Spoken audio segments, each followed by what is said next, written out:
queridos irmãos e irmãs, boa noite com a graça e a paz do Senhor Jesus.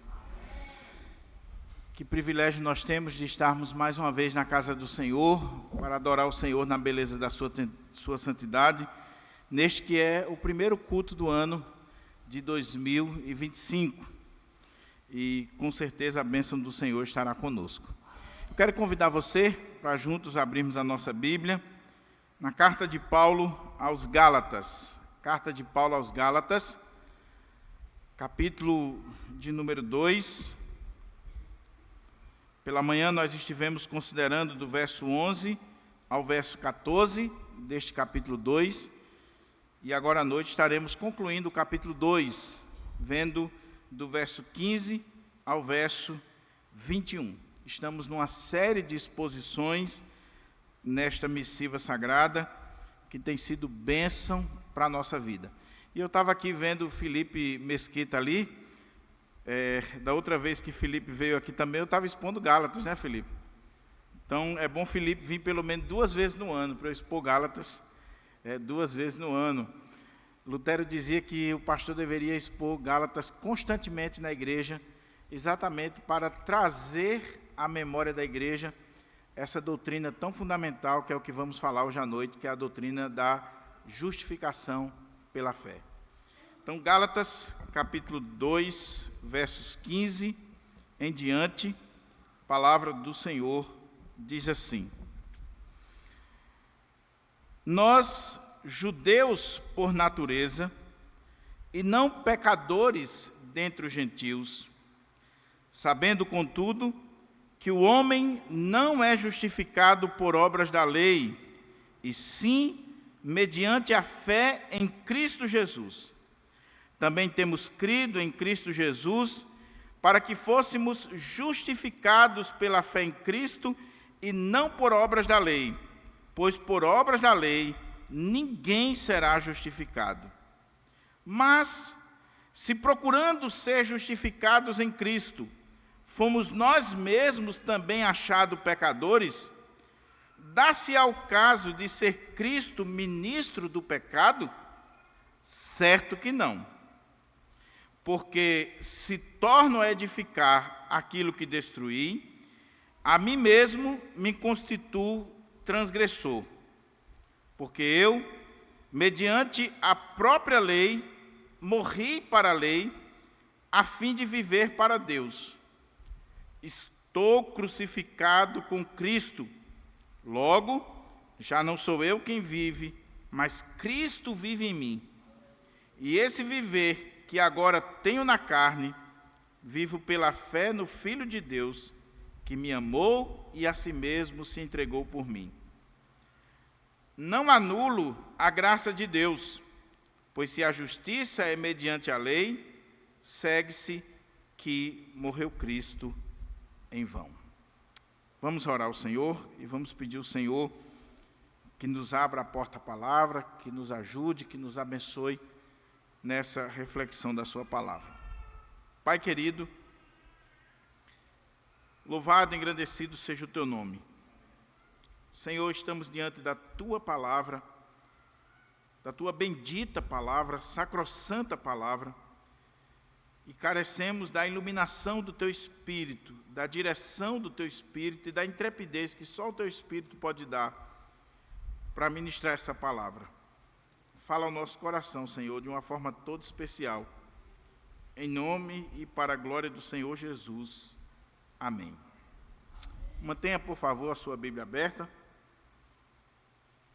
para que a gente possa considerar o texto sagrado. O tema da nossa mensagem nesta noite será a justificação e sua defesa a qualquer custo. Ou poderia ser a doutrina da justificação e sua defesa a qualquer custo. Mas eu quero começar, à guisa de introdução, trazendo à memória dos irmãos um episódio que eu já falei aqui em outras ocasiões, mas que nos ajuda a entender essa perícope sacrossanta. Quando eu estava no seminário de Recife, e principalmente quando nós pagávamos a cadeira de homilética, de pregação, e dentre os assuntos dessa cadeira está a questão da oratória, da retórica. E nós fomos aconselhados a ir ao Fórum de Recife, assistir alguns tribunais do júri, porque ali tinha um procurador, um promotor, na verdade, extremamente habilidoso na questão da oratória e da retórica. E eu fui algumas tardes ouvir ali os tribunais do júri. Mas um marcou a minha vida, marcou a minha história. Nós estávamos ali naquele tribunal, o réu, as testemunhas, advogados, estava tudo ali montado. E o promotor, fazendo ali a acusação, ele falava do caso. Era uma situação de umas crianças que haviam sido mortas, esquartejadas e colocadas no esgoto. E ele passava as imagens para as pessoas que estavam ali como jurados, né? Na sua grande maioria mulheres. E quando ele passava, as lágrimas daquela turma ali caíam. Ele tinha um domínio de toda a peça, de todo o processo, ele tinha tudo na cabeça. E à medida que aquele homem foi falando, e discursando com muita eloquência, nós estávamos do lado de cá e dizia assim: esse cara está frito. Esse aí vai apodrecer na cadeia. Na verdade, ele já tinha sido preso preventivamente, uma série de coisas. Para nossa surpresa, quando aquele promotor chegou no finalzinho da sua fala, ele disse: Excelência, ontem eu fui para casa e coloquei a cabeça no travesseiro com o senso de dever cumprido, porque eu condenei um culpado aqui nesse tribunal do júri. Mas hoje eu não posso ir para casa assim, porque este homem que está aqui sendo acusado, ele é inocente e os verdadeiros culpados estão fora. Eu peço a absolvição desse homem. No último minuto, passou a palavra, o advogado de defesa só fez dizer: considere as palavras do promotor. E no final aquele homem foi liberto. Uma cena emocionante. Você vê alguém que está ali sendo acusado de um crime tão bárbaro, de repente ganhar a liberdade. Deus é um juiz. Nós somos réus nesse tribunal, ou ré nesse tribunal. E diferente daquele homem, nós somos culpados. Nós merecemos a condenação. Nós cometemos os piores crimes bárbaros. Transgredimos a lei de Deus, a vontade de Deus. E não só isso. Nós estamos ali, já condenados, condenação certa, e de repente, o juiz nos declara justos.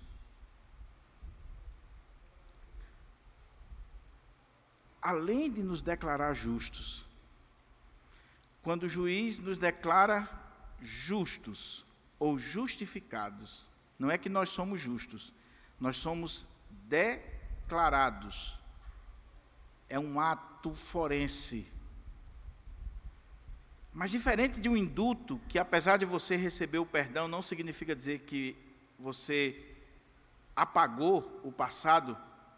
Quando nós somos declarados justos, significa dizer que nós não devemos mais nada. Mas o juiz não fez só isso. Ele poderia nos perdoar e mandar embora, mas ele não só perdoou, ele justificou. E quando ele justificou e saiu daquele fórum, Ele nos adotou como seu filho. Detalhe: o crime pelo qual nós estávamos sendo condenados de forma justa era ter matado o filho desse juiz. E esse juiz nos perdoa, nos justifica e nos adota como seus filhos por causa da morte deste filho. Por que eu estou dizendo isso? Porque quando a gente pensa em justificação, em doutrina da justificação, que é a doutrina magna da reforma, que é uma doutrina tão importante que Lutero chegou a dizer que, dependendo da visão que nós temos da doutrina da justificação, a igreja permanece de pé ou cai.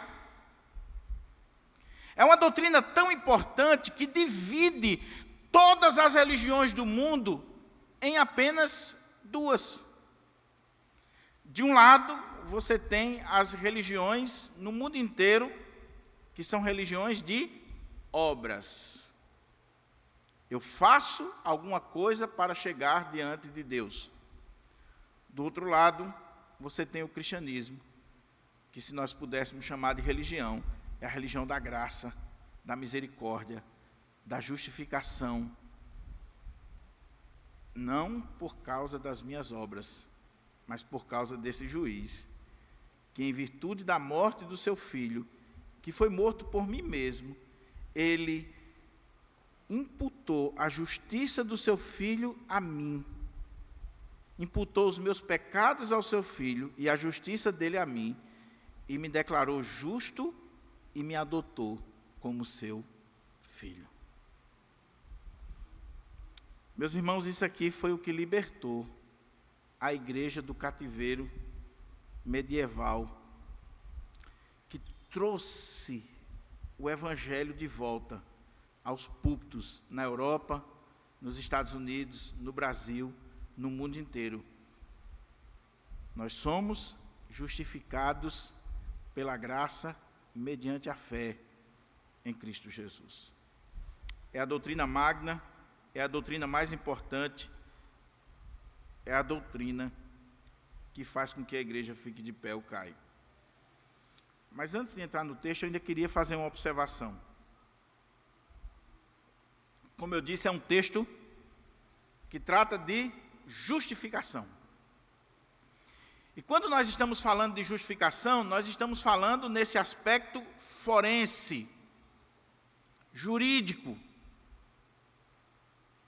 Paulo está utilizando aqui, e é pela primeira vez que ele utiliza, e só em 3 versículos ele vai usar 3 vezes a expressão justificados, justificar.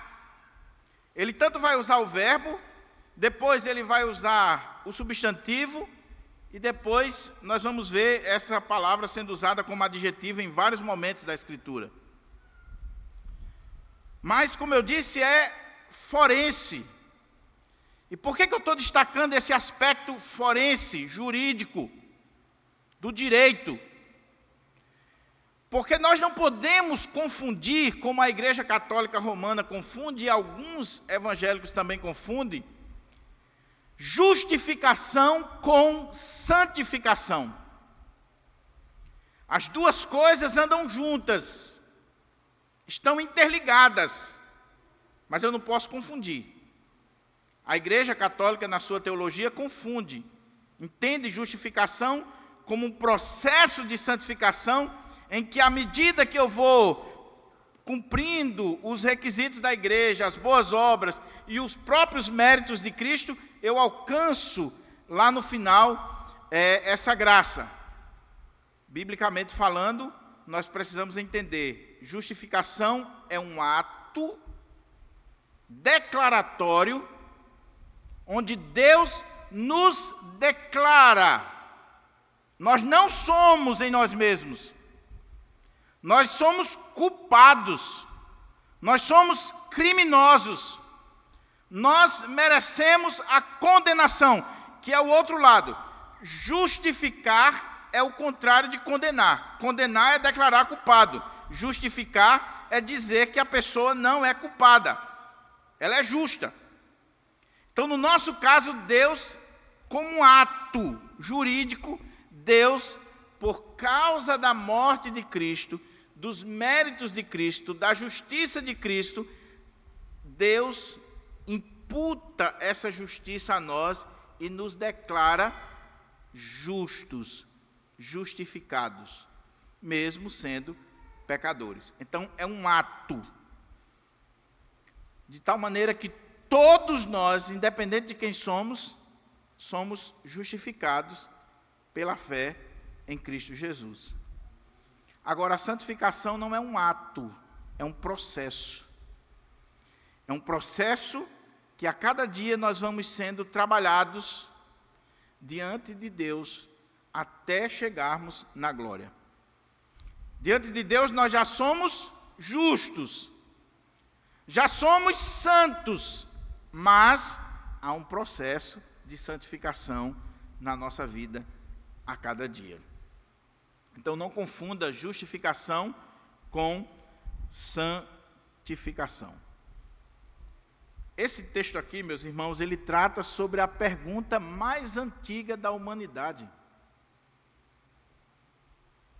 Quando nós estamos falando de justificação, veja que coisa interessante. Se Gálatas é o primeiro livro do Novo Testamento a ser escrito, sobretudo das cartas de Paulo, e nós defendemos isso aqui no início, pela primeira vez nós estamos vendo Paulo tratando dessa doutrina magna, a doutrina da justificação.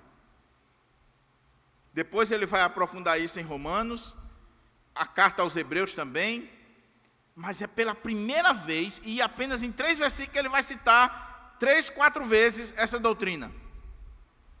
Mas quando a gente olha o Antigo Testamento, a justificação, ela já é levantada, a doutrina da justificação é levantada com a pergunta mais antiga que a humanidade possa ter. Quando a gente olha lá no livro de Jó, que provavelmente é o primeiro livro a ser escrito no Antigo Testamento, é da época dos patriarcas, Bildade, lá no livro de Jó, capítulo 9, lá no capítulo 25, ele levanta uma pergunta: como pode o homem ser justo diante de Deus?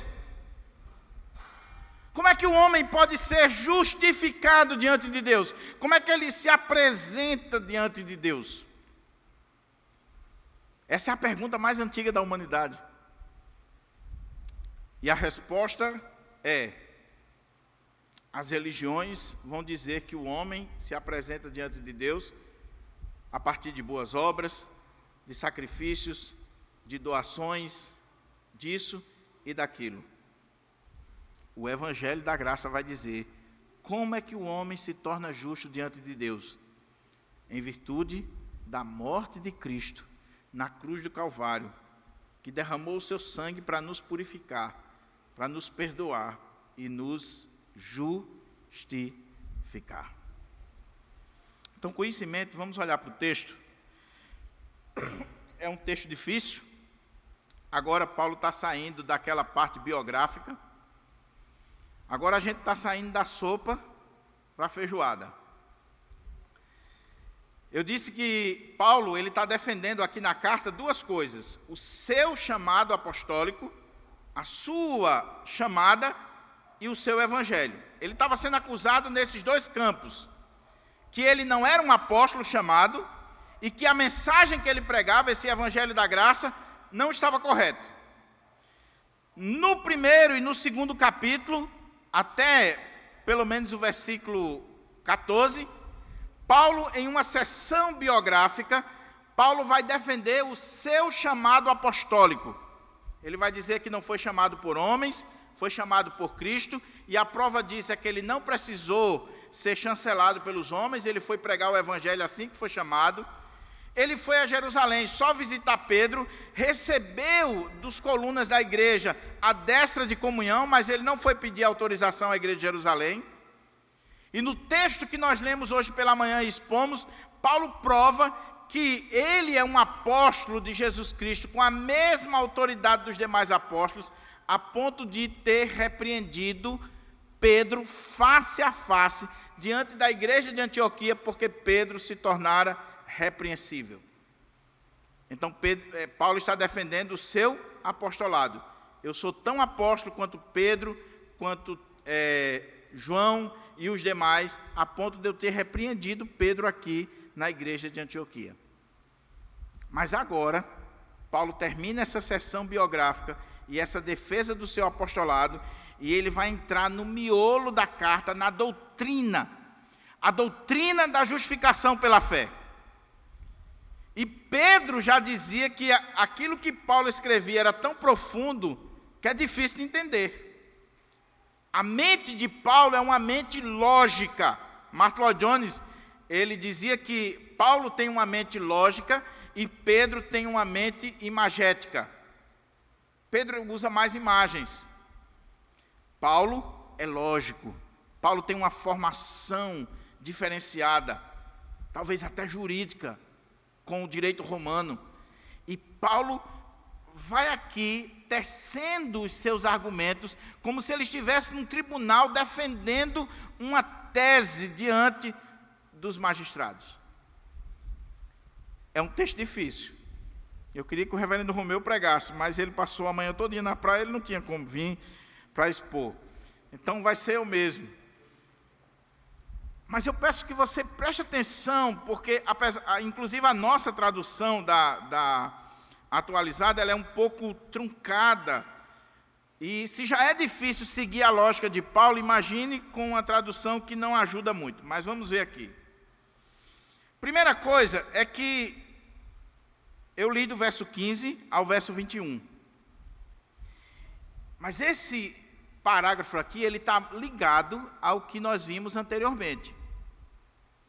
A situação da visita de Pedro em Antioquia.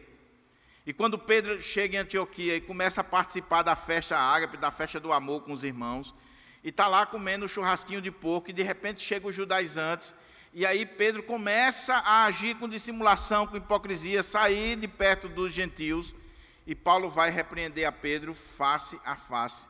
E Paulo vai argumentar agora por que ele repreendeu a Pedro, por que ele foi tão duro, por que ele foi tão enérgico naquela situação, porque o que estava em jogo era a verdade do Evangelho. E que verdade do Evangelho era essa? A doutrina da justificação pela fé somente. Então, o correto seria a gente ler do verso 11 ao 21. Como eu expus do verso 11 ao 14 pela manhã, dá para você seguir o fluxo aqui. Então, olha como é que ele diz. Nós quem? Paulo está falando aqui dele, Pedro e os judeus. Então, alguns estudiosos dizem que talvez do verso 15 ao 21, Paulo não está se dirigindo mais a Pedro. Do verso 11 ao 14, Paulo se dirigiu a Pedro diretamente, mas é claro que ele está chamando a atenção para toda a igreja.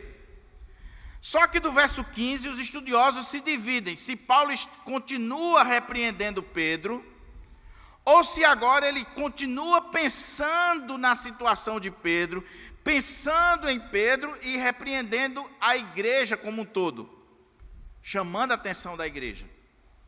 Dr. William Hendricks defende isso, e John Stott também, que Paulo agora não se dirige mais diretamente a Pedro, porque os pronomes que ele vai usar agora vai deixar claro que ele está se dirigindo de forma plural, mais ampla, né, quando ele usa o nós. Então, ele não está mais se dirigindo a Pedro diretamente, mas ele continua pensando na situação de Pedro e no contexto anterior. Então, ele diz assim: nós, judeus por natureza, e não pecadores dentre os gentios.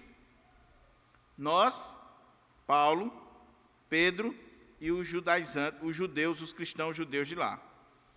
Então, pensa aí, Paulo dizendo assim: Pedro, meus irmãos, nós que somos judeus por natureza, de nascença, puro sangue, Nós sabemos que o homem não é justificado por obras da lei, mas sim mediante a fé em Cristo Jesus.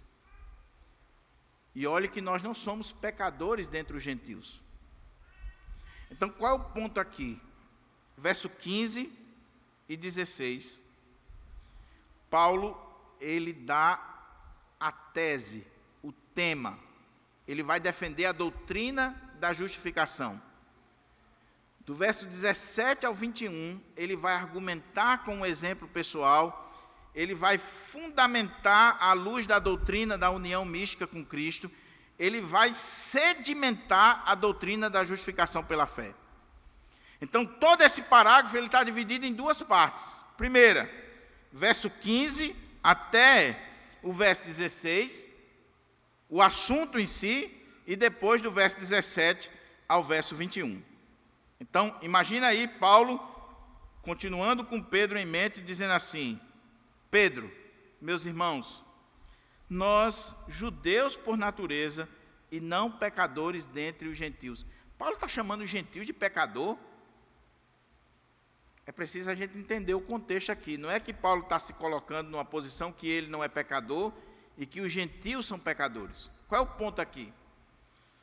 Paulo está dizendo assim: nós que somos judeus de nascimento, puro sangue, e não pecadores dentre os gentios, o que ele está querendo dizer? Que os judeus que tinham a lei, que cumpriam a lei ou que procuravam cumprir a lei, eles olhavam para os gentios que não tinham a lei, como gentios sendo pecadores, porque não tinha a lei, não tinha as alianças, não tinha as promessas. Então o judeu olhava para o gentio como um pecador, como alguém que transgride a lei, até porque eles não têm a lei e eles não vivem de acordo com a lei. Então, como Paulo está se dirigindo diretamente a eles, ele vai usar essa ideia. Quando ele está chamando o gentio de pecador aqui, ele não está falando pura e simplesmente no aspecto moral, porque Paulo sabe que ele também é pecador. O que ele está dizendo é: nós somos judeus que guardamos a lei, que vivemos a lei. Nós não somos gentios que não têm a lei, ou seja, que são pecadores, transgressores da lei. Mas apesar de nós sermos judeus por natureza, que temos a lei, e não pecadores dentre os gentios, nós sabemos, contudo, que o homem não é justificado por obras da lei, e sim mediante a fé em Cristo. Irmãos, está aqui um dos textos mais importantes do Novo Testamento, e que Lutero dizia que tem que ser pregado de novo, trazido à memória para a igreja, porque nós esquecemos muito fácil. O que nós temos aqui são dois sistemas de salvação. Um, mediante a lei, as obras da lei. O outro, mediante a fé em Cristo. Como é que o homem é justificado diante de Deus? Como é que o homem se apresenta justo diante de Deus? A pergunta de Bildade.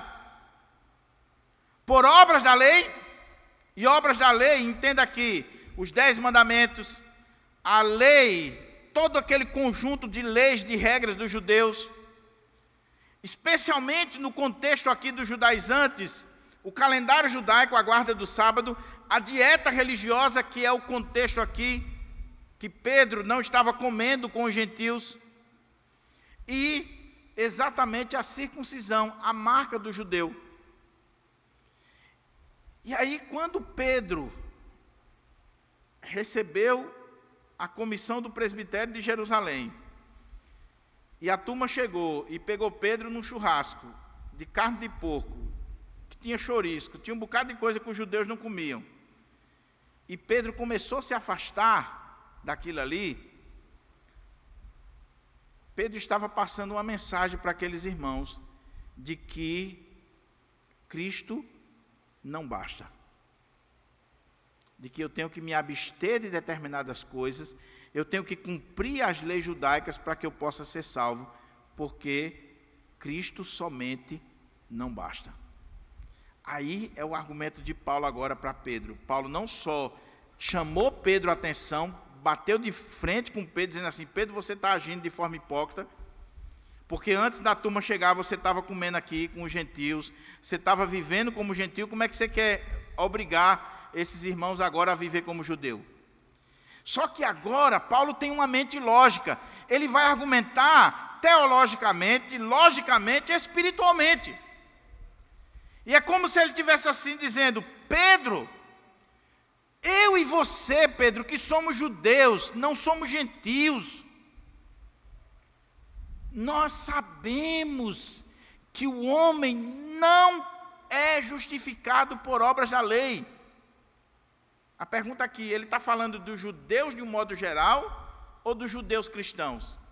Eu sigo a linha dos intérpretes reformados, que acredita que ele está falando dos judeus cristãos, não de todos os judeus. Alguns intérpretes vão dizer que todos os judeus do Antigo Testamento sabiam que o judeu não é justificado por obras da lei, mas eles sabiam que era o povo da aliança, o povo eleito, o povo escolhido, que era salvo pela graça. Eu acho, posso estar errado, que Paulo está falando aqui de judeus cristãos, que já se converteram, que já têm a luz do Evangelho e que já entendeu que aquelas leis não eram dadas para salvação. E Paulo vai defender isso muito bem em Romanos, e a gente vai estudar Romanos esse ano no culto de doutrina. Não sei quantos anos vai levar, Marco Lloyd Jones passou 14. Não sei se a gente vai passar 10, 12, não sei. Mas, qual é o ponto aqui, meus irmãos? Paulo está dizendo assim: eu sei por experiência própria que a lei não justifica, não salva ninguém. E quem é o cara que está dizendo isso? Leia lá Filipenses, quando ele vai falar da sua vida enquanto fariseu. Ele diz: eu sou hebreu de hebreus, quanto à lei fariseu, quanto ao zelo perseguidor da igreja. E eu avantajava-me a muitos da minha idade, sendo extremamente zeloso das tradições de meus pais. Irmãos, nós temos um preconceito com fariseu. Sempre que a gente fala em fariseu, a gente só pensa no aspecto negativo. Mas, dos grupos que tinham ali, os melhores eram os fariseus. O que estava mais próximo de Jesus e da gente eram os fariseus. Eles acreditavam em doutrinas que nós acreditamos, na ressurreição, nos anjos. Os saduceus é que era o problema, era um partido mais político. Os fariseus eram um partido que surgiu para defender o seu povo, a lei de Deus, que foram contra aquele processo de helenização da Palestina. Eles não aceitavam que a filosofia, a cultura grega, estrangeira, tomasse conta do seu povo. E aí eles se debruçavam sobre a lei, estudavam a lei, as minúcias da lei, e não aceitavam nenhum tipo de coisa que fosse contrária à lei. O problema do fariseu, que é zeloso, que é ardente, foi que, por se preocupar tanto com detalhes, com minúcias, que eles começaram a se tornar hipócritas, a exigir dos outros o que eles mesmos não faziam. Por uma simples razão, que é o que Paulo está dizendo aqui: nós, judeus por natureza e não pecadores dentre os gentios, sabendo contudo que o homem não é justificado por obras da lei. O que Paulo está dizendo é: Pedro, meus irmãos judeus, vocês sabem que não adianta você tentar cumprir a lei, os 10 mandamentos, as leis dietéticas, tentar cumprir o sábado, tentar cumprir tudo na risca para ser salvo, que você não vai conseguir. A lei não foi dada para justificar o homem, e nós já sabemos por experiência própria. Pedro, você sabe disso, Pedro. Eu sei disso. Que quando eu procurei viver de acordo com a lei, da forma mais zelosa, mais estrita possível, mais infeliz eu era, porque eu via que eu não conseguia cumprir. E Paulo vai defender isso em Romanos, e eu aconselho você a ler Romanos. Porque Paulo vai mostrar em Romanos exatamente que Cristo veio porque o homem não consegue cumprir a lei. Pelo menos no seu sentido exato, bíblico. Ah, não, pastor, eu cumpro os 10 mandamentos. Tem uma turma na igreja hoje que acha que cumpre os 10 mandamentos. Cumpre, meu irmão. Você adora de fato a Deus acima de todas as coisas, com toda a tua alma, com todo o teu entendimento, com toda a tua força. Será? Avalie os 10 mandamentos de acordo com o Sermão do Monte, com o que Jesus colocou lá. Não, pastor, eu nunca matei ninguém. Jesus disse, se tão somente você se irá contra o seu irmão, você já é assassino. Então você pode nunca ter atirado em alguém, nunca ter usado uma faca, um punhal para matar alguém, mas diante de Deus você é assassino, porque você irou-se, você odeia, você se intrigou de alguém, da sua própria família, do seu convívio de trabalho, você é assassino. Mas aí Jesus, quando vai mostrar que a lei não é só algo exterior, mas é algo da alma interior, e por isso que ninguém cumpre, ele diz assim, se tão somente olhares para uma mulher com intenção impura no seu coração, já adulterou com ela. O fariseu dizia, eu nunca adulterei, eu nunca fui para a cama com outra mulher. Então, eu cumpro o mandamento. Jesus disse, vocês não cumprem o mandamento não, se tão somente olhares para uma mulher e teve uma intenção impura no seu coração, já adulterou. Já adulterou. Não precisa perguntar para o seu marido não, viu, irmão? Não faça isso com ele, não. Até porque você também, se você viu aquele ator da novela bonitão, saradão, de repente você comparou e disse, misericórdia. Já pecou, minha irmã, já pecou. O que o texto bíblico está dizendo é, irmãos, a lei não foi dada para salvar, a lei não salva, a lei, ela simplesmente revela o pecado e ela condena o homem, ela mostra que o homem é pecador, quando Deus, através da lei, disse assim, não faça isso, não faça aquilo outro, e nós, mesmo com toda a boa intenção, com todo o sacrifício, nós fazemos. Nós pecamos. Então, pela lei, ninguém é justificado. Pela lei, nós somos condenados. E foi exatamente por isso que Cristo veio, porque o homem não consegue cumprir a lei, os mandamentos, as regras, porque não tinha esse propósito de salvação. Tinha o propósito de condenar, de mostrar o pecado. Eu gosto muito de uma ilustração que o reverendo Augusto utiliza, que ele diz assim, qual é o propósito da lei? Você está com... Eu estou tossindo, passei 15 dias aí que só a misericórdia. Aí você vai no hospital, como eu fui, ele manda fazer um raio-x. Aí o raio-x identificou que você está com uma mancha no pulmão. Você traz aquela imagem lá, o médico olha, está com uma mancha no pulmão. Para curar aquela mancha, você toma um chá daquele raio-x, daquela imagem, daquele produto ali?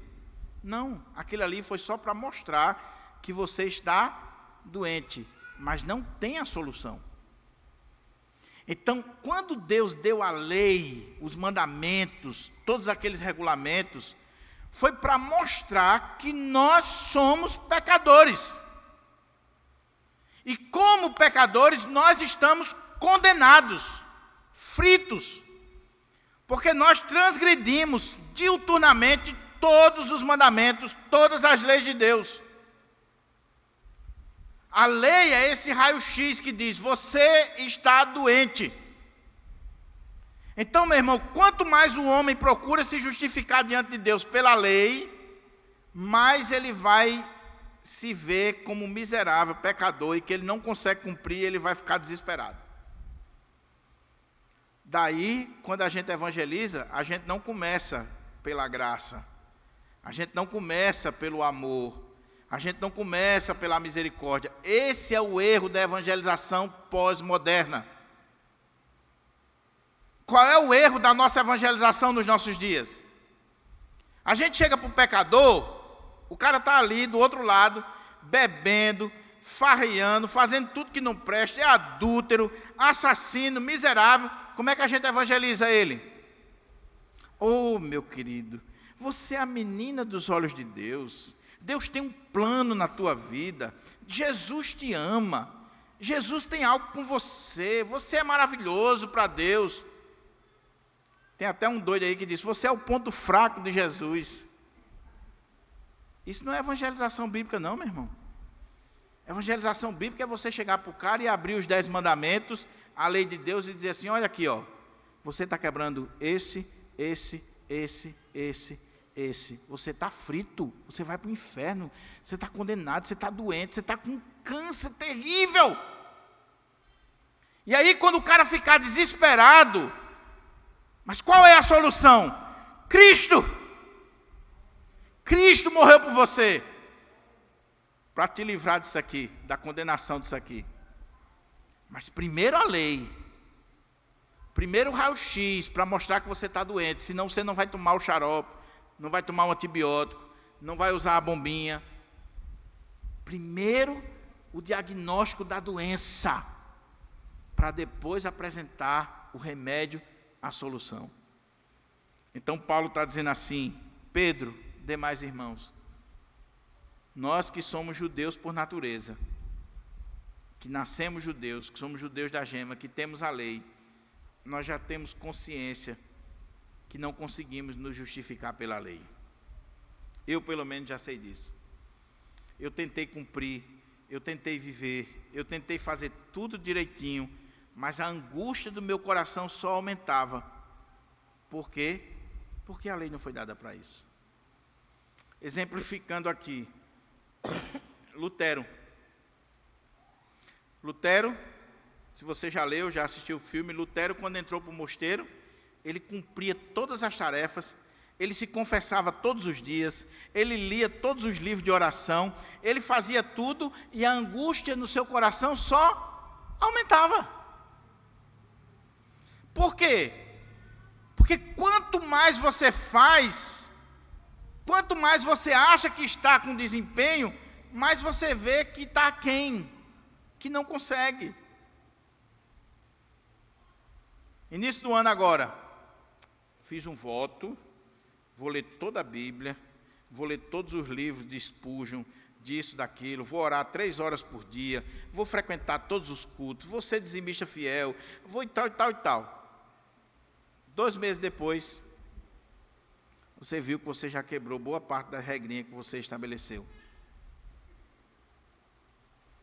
Agora, veja o que Paulo diz, meus irmãos. Nós, judeus por natureza, e não pecadores dentre os gentios, sabendo, contudo, que o homem não é justificado por obras da lei, e sim mediante a fé em Cristo Jesus. Também temos crido em Cristo Jesus, para que fôssemos justificados pela fé em Cristo, e não por obras da lei, pois por obras da lei ninguém será justificado. Paulo está dizendo, nós sabemos sim, Pedro, agora, que nós somos justificados em Cristo. Por que nós corremos para Cristo? Nós judeus, porque nós vimos que não dava certo a lei, nós vimos que não conseguíamos alcançar o favor de Deus, a misericórdia de Deus pela lei. Pelo contrário, a lei só nos condena, só nos coloca para baixo, só mostra que nós somos miseráveis, mas pela fé em Cristo nós somos justificados. E nós que somos cristãos descobrimos isso, Pedro. Nós sabemos disso. E nós fomos justificados pela fé em Cristo e não por obras da lei. E aí ele põe a pá de cal. Pois por obras da lei, ninguém será justificado. Meu querido irmão, minha querida irmã. Trocando em miúdos e trazendo aqui para a nossa realidade. Se você acha que você alcança algum favor diante de Deus, porque você ora muito, porque você dá o dízimo, porque você se veste de determinada forma, porque você vem para todas as reuniões da SAF, porque você frequenta a igreja, porque você procura viver assim ou daquele outro modo, e você acha que isso está fazendo com que você tenha mérito diante de Deus para a sua salvação, você está redondamente enganado. Até porque você sabe que você não consegue viver à altura nem do que você mesmo determina. Nem do que você mesmo determina. Mas o que nós estamos vendo no nosso país? Nós estamos vendo no nosso país uma volta ao judaísmo, pessoas querendo viver como judeu, cumprir as regras dos judeus. Nós estamos vendo no nosso país uma religião legalista, de regras, de preceitos de homens, de coisas que não tem nada a ver com o Evangelho e que as pessoas estão se submetendo. E sabe o que está transformando as nossas igrejas? Em fábricas de neuroses. Gente doida. Gente doente emocionalmente. Irmãos, cá entre nós, às vezes você olha para alguns evangélicos, e não é porque é cidadão do reino do céu, não, é porque está doido mesmo, o cara parece estar no mundo da lua. Ele está fora da realidade. É aquele camarada que jejua tanto, que ora tanto, que lê a Bíblia tanto, que é para se santificar, é para ser isso, é para ser aquilo outro, que você olha para ele e diz, o cara está doido. E eu sei o que eu estou dizendo. Eu tinha ovelha na congregação que trabalhava em hospital psiquiátrico aqui de Natal, e aqui na nossa igreja nós tínhamos também. E se você for nos hospitais psiquiátricos, uma grande porcentagem dos que estão lá são evangélicos. São evangélicos. Por quê? Porque se submeteram a líderes inescrupulosos que criaram regras, leis, mandamentos para a santificação, para a salvação do povo, para isso, para aquilo, e o povo se submeteu. E por não conseguir viver à altura dessas regras, começa a viver de forma hipócrita, como Pedro estava vivendo, e endoida. Então, cuidado, meu irmão. Cuidado. A salvação é pela graça. Não é pelo que eu faço, pelo que eu deixo de fazer. Não é pelo tamanho do meu cabelo, pela roupa que eu visto, pela quantidade de vezes que eu venho ao culto. Não é porque eu sou membro da igreja presbiteriana, não é porque eu dou o dízimo. Não, eu tenho que fazer todas essas coisas porque eu já sou salvo, porque eu já sou justificado. Eu tenho que fazer tudo isso por gratidão a Deus, mas não para alcançar o favor de Deus, porque o favor de Deus já foi alcançado quando Cristo morreu na cruz e pagou o preço por mim e imputou a mim essa justiça, depositou na minha conta. Eu não merecia, mas Cristo depositou na minha conta. Isso já está no Velho Testamento. Abraão creu em Deus e isto lhe foi imputado para a justiça. É pela fé, é crer. O instrumento é a fé e a própria fé é dom de Deus.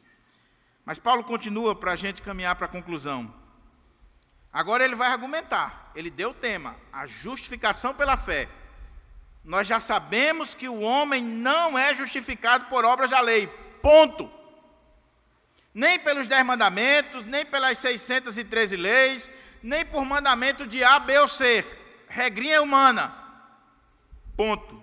Sou justificado, sou salvo pela fé em Cristo. Ponto. Aí Paulo vai argumentar mais um pouco, porque Paulo tem uma mente lógica. Porque o que estava acontecendo? Paulo estava sendo acusado. Paulo está pregando esse evangelho da graça, independente das obras da lei. E aí alguém na igreja, naquelas comunidades, os judaizantes, estava levantando o seguinte ponto. Espera aí, Paulo.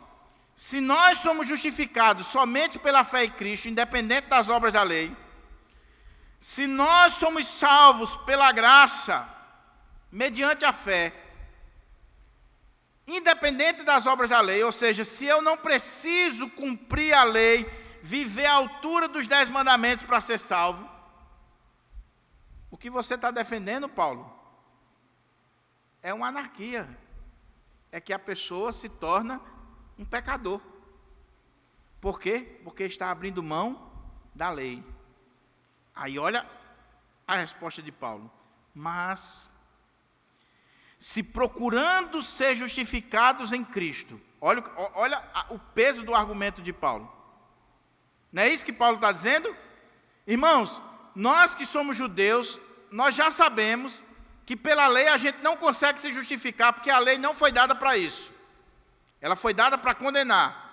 E quanto mais eu procuro cumprir a lei, mais eu vejo que eu sou miserável, pecador, que eu não consigo viver à altura. Mas se eu procuro ser justificado em Cristo, ou seja, se eu defendo que a justificação é pela fé em Cristo, independente das obras da lei, aí ele diz: fomos nós mesmos também achados pecadores? Dá-se ao caso de ser Cristo ministro do pecado? Para você entender o que Paulo está argumentando aqui. A acusação que estava por trás e a resposta dele. Não é fácil, não. O que estava dizendo é: Paulo, se nós formos viver de acordo com o que você está dizendo, nós somos pecadores. Talvez o que estava por trás aqui era o próprio Pedro, dizendo assim: mas espera aí, Paulo, se eu comer a carne de porco que a lei proíbe, eu não estou me tornando pecador, mesmo defendendo a justificação pela fé em Cristo somente? Mas se eu não estou cumprindo a lei, eu estou me tornando pecador. E eu não quero ser um pecador dentre os gentios. Aí qual é o argumento de Paulo? Que é uma pancada. Mas se nós, procurando ser justificados em Cristo, fomos nós mesmos também achados pecadores, dá-se ao caso de Cristo ser ministro do pecado? O que Paulo está dizendo? Irmãos, a doutrina da justificação pela fé não é minha. A doutrina de que eu sou salvo, independente das obras da lei, não é minha, é de Cristo. E eu estou defendendo a justificação em Cristo. Se pelo fato de eu viver pela fé em Cristo, independente das obras, eu me torno um pecador, então Cristo é que é o ministro do pecado. Mas aí ele diz: certo que não. Qual é o ponto aqui, meus irmãos? E aí, como é importante o contexto? Texto sem contexto é pretexto para heresia. Qual é o contexto do verso 11 ao 14? Pedro estava lá em Antioquia, comendo com os gentios. Quando chegam os judeus, ele se afasta para não ser pecador dentre os gentios. Aí Paulo diz: nós não podemos fazer isso, Pedro. Você está errado. Que história é essa? Aí Pedro pode ter argumentado, ou algum irmão: mas Paulo, mas se eu comer, eu não me tornei um pecador? Aí a resposta de Paulo é: certo que não, claro que não. Porque se eu, por agir assim, eu me torno um pecador, então Cristo seria ministro do pecado. Por quê? Porque foi o próprio Cristo que disse que não é o que entra no homem que contamina o homem, mas o que sai do homem, isso sim o contamina.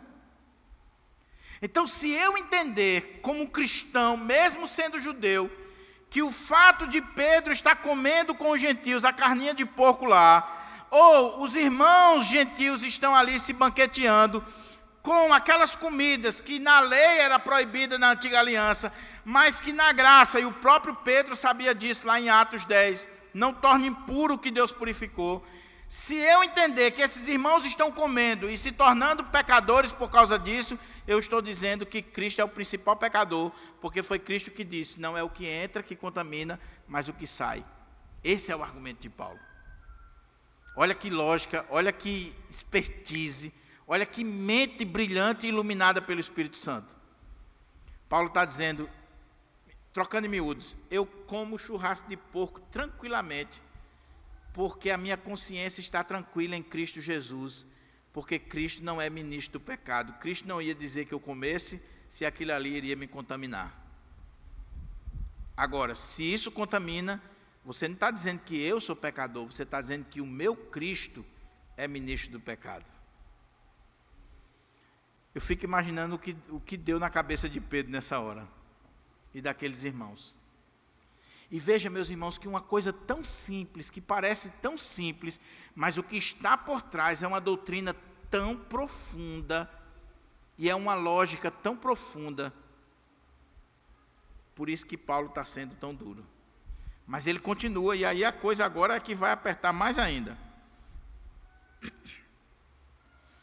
Porque se torno a edificar aquilo que destruí, a mim mesmo me constituo transgressor. O que ele está querendo dizer?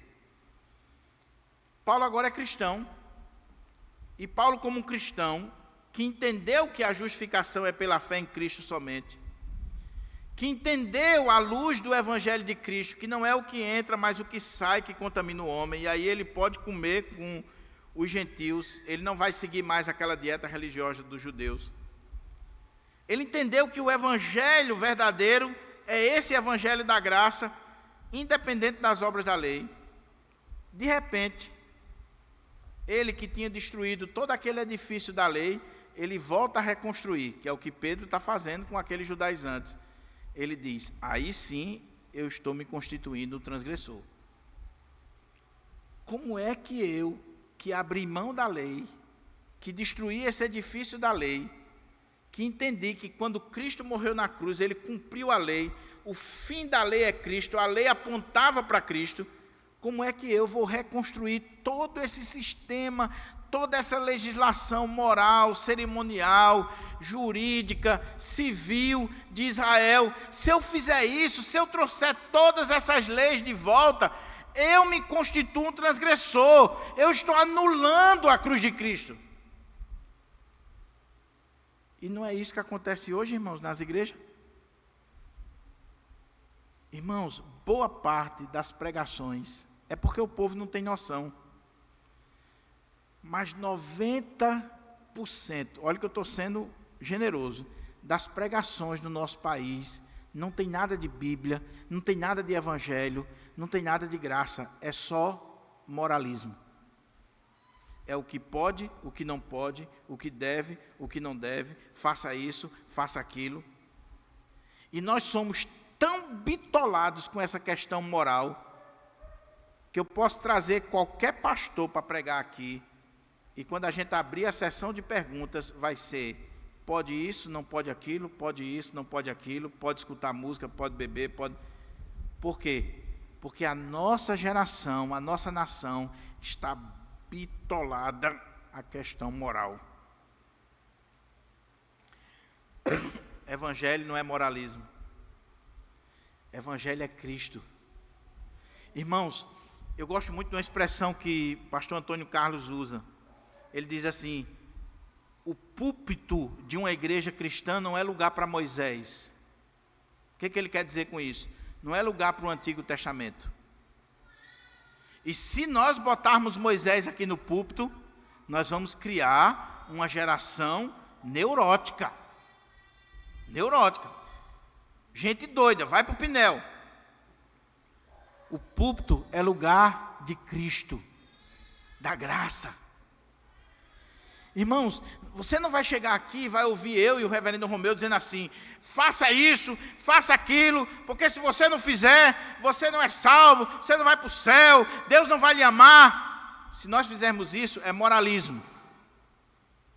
Agora nós vamos dizer assim, meu querido irmão, há esperança para você, mesmo você sendo miserável pecador, porque Cristo morreu por você na cruz do Calvário. Ele deu a vida por você. Nós não podemos trazer de volta rituais, mandamentos, leis. Não podemos. Se fizermos, Paulo diz, nos tornamos transgressores do Evangelho. Caminhando para a conclusão. Porque se torna edificar aquilo que destruí, a mim mesmo me constituo transgressor. Porque eu. Agora ele vai entrar em uma das doutrinas mais importantes, difíceis e fundamentais da Bíblia. A nossa união com Cristo. Porque eu, mediante a própria lei, morri para a lei, a fim de viver para Deus. Obrigado. Estou crucificado com Cristo, logo já não sou eu quem vive, mas Cristo vive em mim, e esse viver que agora tenho na carne, vivo pela fé no Filho de Deus, que me amou e a si mesmo se entregou por mim. Eu não sei se você já ouviu essa expressão, é uma expressão teológica. União mística com Cristo. O que é isso?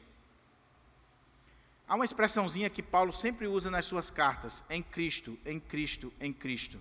Se você gosta de marcar sua Bíblia, toda vez que você encontrar, marque. O que Paulo está dizendo aqui? Irmãos, a lei de Deus foi dada. Preste atenção que é interessantíssimo. A lei de Deus, ela é boa, é perfeita, é justa, ela é eterna. Ela foi dada por Deus. Ela não tinha o propósito de nos salvar. Ela tem o propósito de nos mostrar que somos pecadores e que estamos condenados. Se eu for colocado diante da lei, eu estou frito. Estou condenado. Agora, existe lei para quem morreu? Morreu, meu irmão, acabou. A lei não tem autoridade, não tem poder, não tem ingerência na vida do defunto. Hoje vai ficar para os filhos, para os netos. Aquela historinha passada, né, reverendo Romeu? Eu morri, aí as dívidas vai apagar. Nada disso. Se você deixar a dívida hoje, você vai deixar um problemão para a sua família, para os seus filhos, até para neto. Mas você livrou-se, o miserável livrou-se.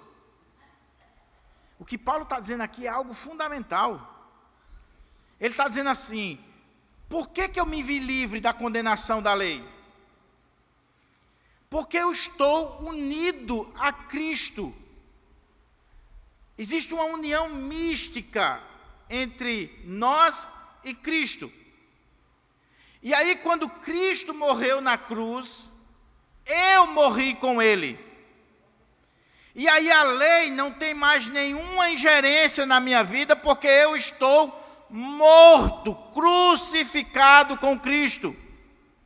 Ou seja, a lei não me pega mais para condenar, porque eu estou morto. Paulo vai trabalhar isso lá no capítulo 6 de Romanos.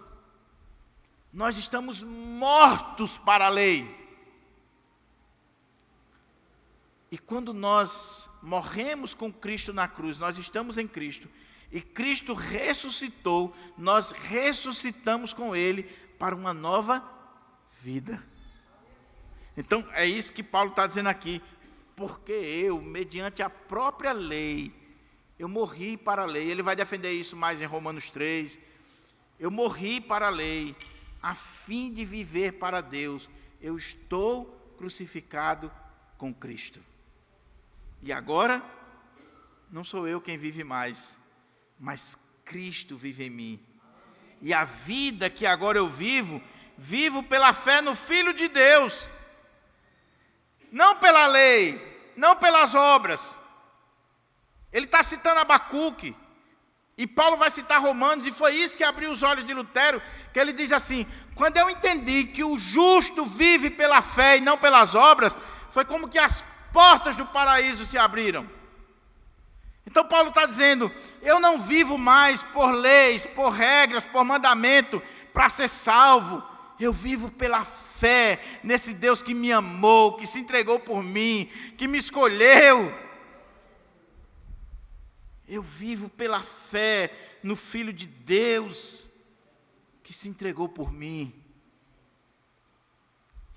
Que coisa maravilhosa, meus irmãos, e como nós precisamos trazer de volta isso constantemente. Porque, como Lutero diz no comentário dele da carta aos Gálatas, eu já disse aqui, para mim, uma das melhores obras da história da igreja. Lutero diz assim: a doutrina da salvação por obras está tão entranhada em nós os evangélicos, eu e você, que até na hora da morte nós apelamos para ela. Quer um exemplo?